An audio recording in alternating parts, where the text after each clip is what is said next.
I haven't really caught much of the action from that one as well. But the Championship club progress at the expense of the League One club, as you would expect, really, Tim. Yeah, London 24, Keighley 10. And we had Dr. Hideous get in touch on this one. Great start to the season and a thrilling game throughout. Some dodgy handling from both teams with lots of rust from a whole year without playing. Excellent ref beard. Love Keighley's kit. Somebody does. And the RFL's live stream was very well produced. Boafo was my man of the match since the 12th minute. Onion Bargee Scotch egg at half time. Wow. Gideon Boafo's try is the standout moment from this match, I think. Yeah, I think that is a very athletic finish. Another homegrown product for London as well, which is really good to see. Another one who's come up through the London system and spent time in the Midlands is Jacob Jones, who also got on the score sheet, and he didn't look out of place in this game, and I think he could well be playing for them quite a bit this season. Yeah, promise, isn't there, for London, and I think they'll only get better as well when they bring in more of the senior players too. So I think that the issue with them is going to be the what happens with the sort of off-field carnival of playing in what looks like at least 3 different home grounds this season. It's going to be quite an upheaval. So it's whether they can keep some form together whilst being effectively on the road within their own home grounds. Yeah, so where they played this game was at where they train nowadays, wasn't it? So yeah, at Rosslyn Park, yeah. Familiar setting for the players. The pitch looks crap. It looked worn out already. So I'm guessing it's not a brand new surface that they're training on there. Hopefully it's up to scratch, really, because they're going to be playing there until May. Then they're going to have a game or maybe 2 back at the old Trail Finders before hopefully being allowed to become a resident at the New Plough Lane, and in doing so...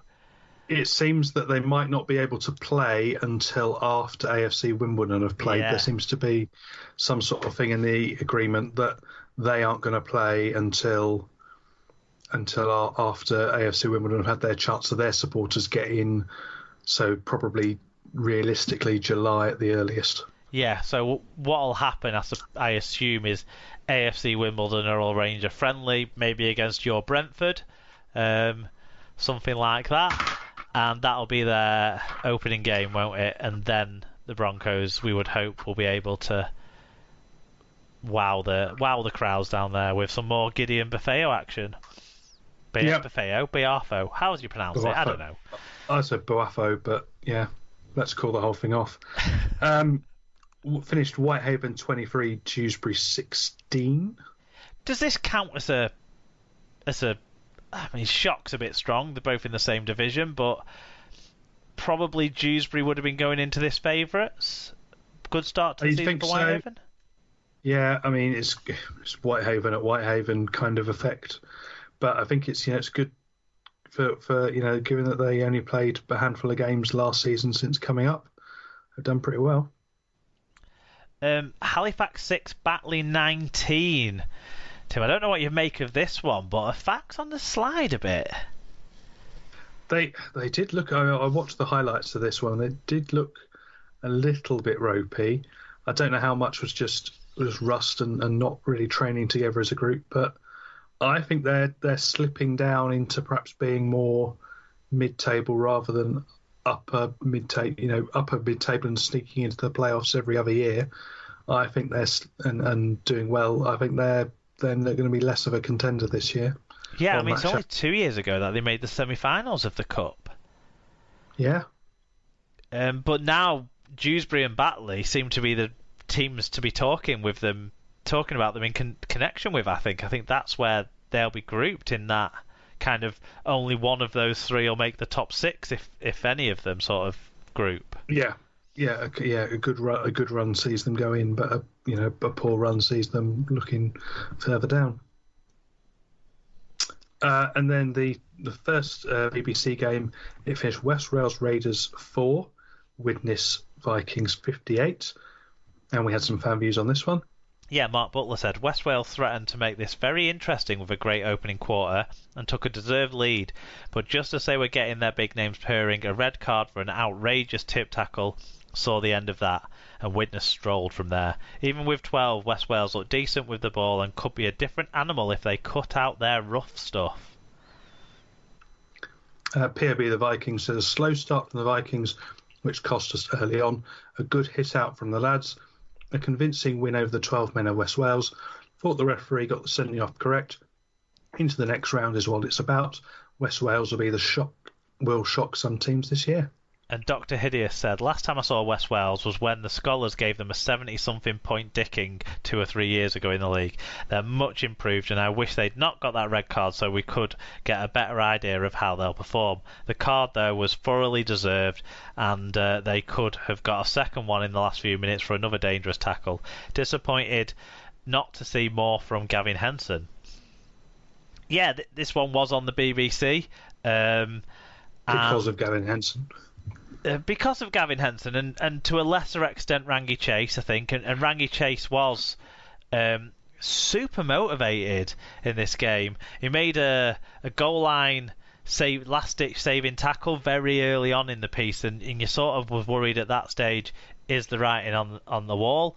But we then saw sort of what the West Wales fans, if they're solid rugby league people, should be calling the baby Ratu, because basically a poor man's version of Ratu Nulongo was on the wing for them, who got the try that put them ahead, and you could really see the connection there. You know, it's another Fijian heritage, Army heritage player who's coming to rugby league from a rugby union background that they had on the wing there, West Wales, and he looks a powerful sprinter, very much like Ratu, and also love to fly in off the wing to throw in some heavy shoulders into some good tackles. But there was some bad tackles from West Wales, and that red card was a huge issue. There was the big injury stoppage as well, not long before that, where the one of the young Widnes players was down sometime. Thankfully, there's no long-term effects there. Everything is going to be looks to be fine. I forgot the guy's name now. Callum O'Neill. That's it. Of course, it's come back to me. He travelled back with the team. He didn't go to the hospital. That was first being concerned. So hopefully he'll be fine, because it was a really long worrying stoppage, and actually. Quite sad for West Wales, because up to that point they'd been the better side, really. But once a combination of Widnes actually having a bit of time to reset there and think, oh shit, this isn't just going to be a walkover, and also the sending off as well, and it became a bit of a parade, if truth be told. Some nice tries from Widnes, but with the extra space they were going to get that. Henson, he didn't do a great deal, but the guy's 39. It's his first game of rugby league, playing against a side in a division above him, playing with a side that's very much scratched together for this year. I would say there's more to come from West Wales and more to come from Gavin Henson than we saw in this match. Fair enough. We should be following them throughout the year. Yeah, the other BBC game was Featherstone 41, Bradford 16, and there was a crowd. I mean, it was only about 12 people looking over the back gardens, but there was a crowd for this one, and they made themselves known. But there was also plenty of people watching at home. And do you want to give us the first of the fan views? Yeah, Dr. Bob Phillips said, great to be able to watch the game again, and despite the slight technical issues, a good stream and powerful performance by Fev.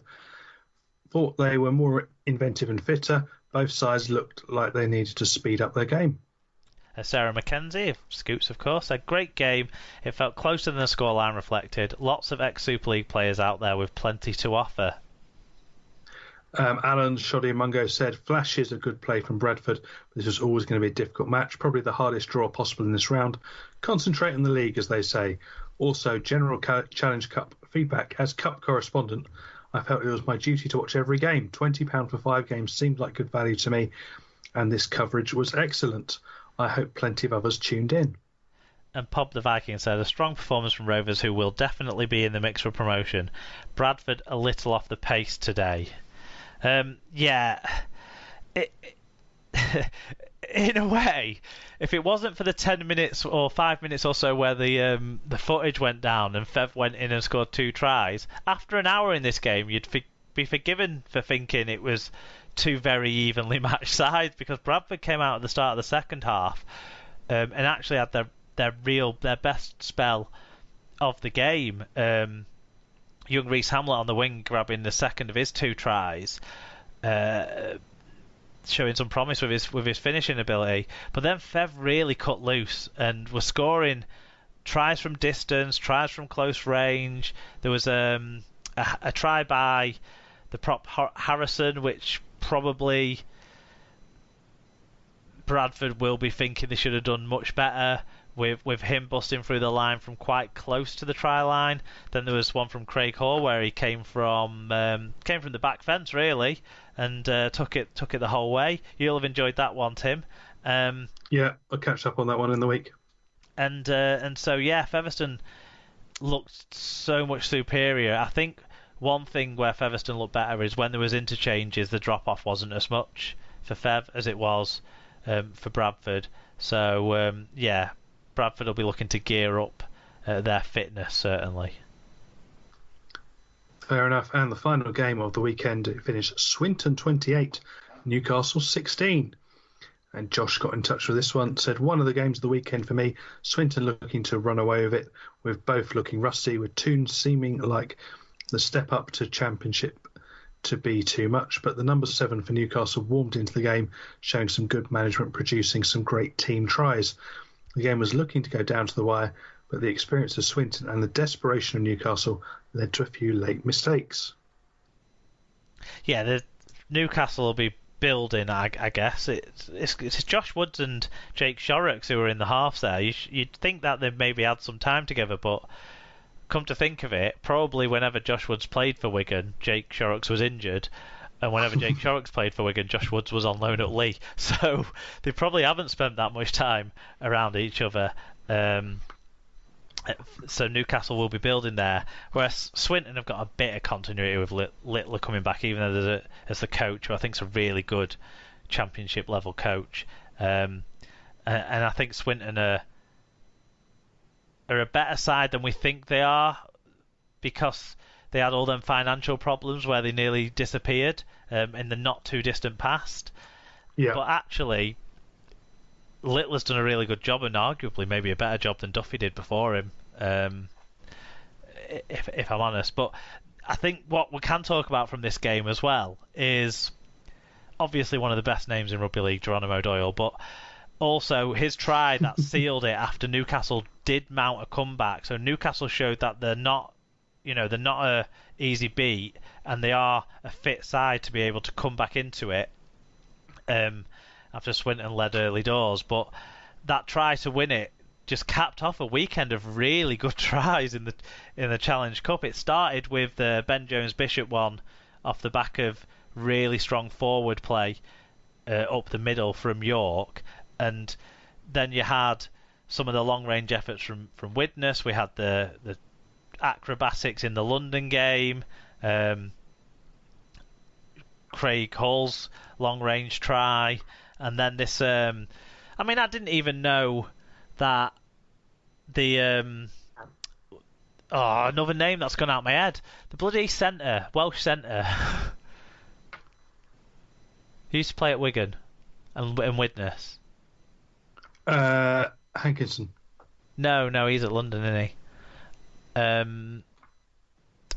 He's like Captain Rodri Lloyd. I didn't know Rodri Lloyd had that much pace on him, but he took a ball out of the air and from a little pretty shit kind of chip over attempt, but it was desperation times for Newcastle. But he plucked it right out of the air and then ran through, and I was thinking, oh, that must be one of the wingers who's took that kick, but it wasn't. It was Rodri Lloyd, and then Geronimo Doyle was in support. There was a bit of a questionable Galilean transformation, I think, in the pass, but I think it started backwards and just floated forwards because of the absolute momentum of it all. And what a great way to round off the weekend.